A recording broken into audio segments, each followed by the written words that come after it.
Language focus. The future with the present continuous.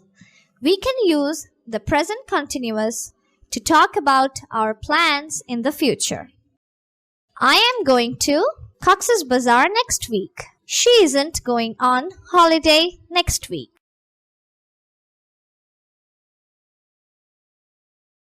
Ask and answer questions about the holiday plans.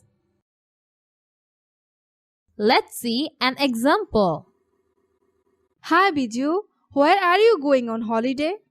I'm going to Shimultoli village next week. Where are you going on holiday? I'm going to Fulbari village next month. What are you doing next? Write 2 sentences about your plans.